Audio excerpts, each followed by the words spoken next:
دوستو، تاریخ میں ایک ایسا کافر بادشاہ گزرا ہے جس کا نام جالوت تھا۔ وہ بہت ہی قدابر اور نہایت ہی طاقتور بادشاہ تھا۔ وہ اپنے سر پر لوہے کی ٹوپی پہنتا تھا۔ لیکن بنی اسرائیل میں ان دنوں ایک نیا بادشاہ بنا تھا جس کا نام طالوت تھا۔ اس نے اپنے لشکر میں یہ اعلان فرما دیا تھا کہ جو شخص جالوت کو قتل کر دے گا میں اپنی شہزادی کا نکاح اس کے ساتھ کر دوں گا۔ کیونکہ جالوت ایک ظالم بادشاہ تھا، آخر جالوت کو کس نے قتل کیا اور شہزادی کے ساتھ کس کا نکاح ہوا، وہ ہم آپ کو اس آگے آنے والی ویڈیو میں بتائیں گے۔ اور اگر آپ ہمارے چینل پر نئے ہیں تو آپ ہمارا چینل سبسکرائب کر لیں تاکہ اس جیسے آنے والی اور بھی ویڈیوز آپ کو ملتی رہیں۔ یہ واقعہ قرآن اور بائبل دونوں میں موجود ہے۔ بنی اسرائیل کا نظام یوں چلتا تھا کہ ہمیشہ ان لوگوں میں سے ایک بادشاہ ہوتا تھا جو ملکی نظام چلاتا تھا، اور ایک نبی ہوتا تھا جو نظام شریعت اور دینی امور کی ہدایت اور رہنمائی کیا کرتا تھا۔ اس وقت حضرت شموئیل علیہ السلام نبوت سے سرفراز ہوئے تھے، تو ان کے زمانے میں کوئی بادشاہ نہیں تھا۔ تو بنی اسرائیل نے آپ سے درخواست کی کہ آپ کسی کو ہمارا بادشاہ بنا دیجیے۔ تو آپ نے حکم خداوندی کے مطابق طالوت کو بادشاہ بنا دیا، جو بنی اسرائیل میں سب سے زیادہ طاقتور اور سب سے بڑا عالم تھا، لیکن بہت ہی غریب اور مفلس تھا۔ چمڑا پکا کر یا بکریوں کی چرواہی کر کے زندگی بسر کرتا تھا۔ اس پر بنی اسرائیل کو اعتراض ہوا کہ طالوت شاہی خاندان سے نہیں ہے، لہٰذا یہ کیوں کر اور کیسے ہمارا بادشاہ ہو سکتا ہے؟ اس سے زیادہ تو بادشاہت کے حقدار ہم لوگ ہیں کیونکہ ہم لوگ شاہی خاندان سے ہیں۔ پھر طالوت کے پاس کچھ زیادہ مال بھی نہیں ہے اور وہ ایک غریب انسان ہے۔ بھلا غریب انسان کیسے تخت شاہی کے لائق ہو سکتا ہے؟ بنی اسرائیل کے ان اعتراضات کے جواب دیتے ہوئے حضرت شموئیل علیہ السلام نے یہ تقریر فرمائی کہ اسے اللہ نے تم پر چن لیا ہے اور اسے علم اور جسم میں کشادگی زیادہ دی ہے، اور اللہ اپنا ملک جسے چاہے دے، اور اللہ وسعت والا علم والا ہے۔ جب طالوت بنی اسرائیل کے بادشاہ بن گئے تو آپ نے بنی اسرائیل کو جہاد کے لیے تیار کیا، اور ایک کافر بادشاہ جالوت سے جنگ کرنے کے لیے اپنے فوج کو لے کر میدان جنگ میں نکلے۔ جالوت بہت ہی قداور اور نہایت ہی طاقتور بادشاہ تھا۔ جب دونوں فوجیں میدان جنگ میں لڑائی کے لیے آمنے سامنے ہوئیں تو حضرت طالوت نے اپنے لشکر میں یہ اعلان فرما دیا کہ جو شخص جالوت کو قتل کر دے گا میں اپنی شہزادی کا نکاح اس کے ساتھ کر دوں گا اور اسے اپنی آدھی سلطنت بھی دے دوں گا۔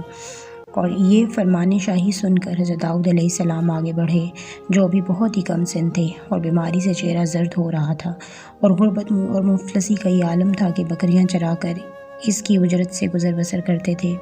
روایت یہ ہے کہ جب حضرت داؤد علیہ السلام گھر سے جہاد کے لیے روانہ ہوئے تھے تو راستے میں ایک پتھر یہ بولا کہ اے حضرت داؤد علیہ السلام، مجھے اٹھا لیجئے کیونکہ میں حضرت موسیٰ علیہ السلام کا پتھر ہوں۔ پھر دوسرے پتھر نے آپ کو پکار کر کہا کہ اے داؤد علیہ السلام، مجھے اٹھا لیجئے کیونکہ میں حضرت ہارون علیہ السلام کا پتھر ہوں۔ پھر تیسرے ایک پتھر نے آپ کو پکار کر عرض کی کہ اے حضرت داؤد علیہ السلام، مجھے اٹھا لیجئے کیونکہ میں جالوت کا قاتل ہوں۔ آپ نے ان تینوں پتھروں کو اٹھا کر اپنے جھولے میں رکھ لیا۔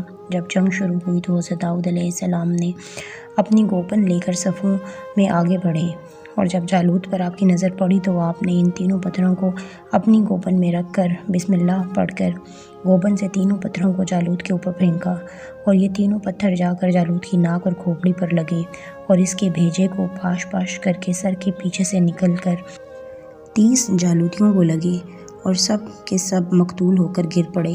پھر حضرت داؤد علیہ السلام نے جالوت کی لاش کو گھسیٹتے ہوئے لا کر اپنے بادشاہ حضرت طالوت کے قدموں میں ڈال دیا۔ حضرت طالوت اور بنی اسرائیل بہت خوش ہوئے، اور جالوت کے قتل ہو جانے سے اس کا لشکر بھاگ نکلا اور حضرت طالوت کو فتح مبین نصیب ہوئی۔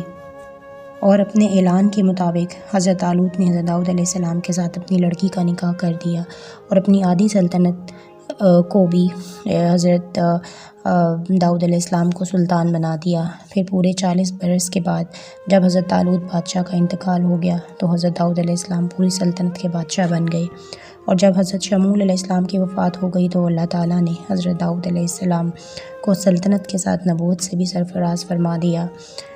آپ سے پہلے سلطنت اور نبوت دونوں کا اعزاز ایک ساتھ کسی کو بھی نہیں ملا تھا۔ آپ پہلے شخص ہیں کہ ان دونوں عہدوں پر فائز ہو کر 70 برس تک سلطنت اور نبوت دونوں منصبوں کے فرائض پورے کرتے رہے، اور پھر آپ کے بعد آپ کے فرزند حضرت سلیمان علیہ السلام کو بھی اللہ تعالیٰ نے سلطنت اور نبوت دونوں مرتبوں سے سرفراز فرمایا۔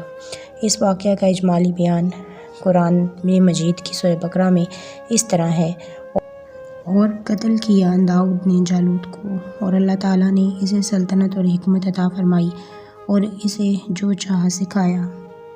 تو سامعین، یہ تھی ہماری آج کی ویڈیو۔ امید ہے کہ یہ آپ کو پسند آئی ہوگی۔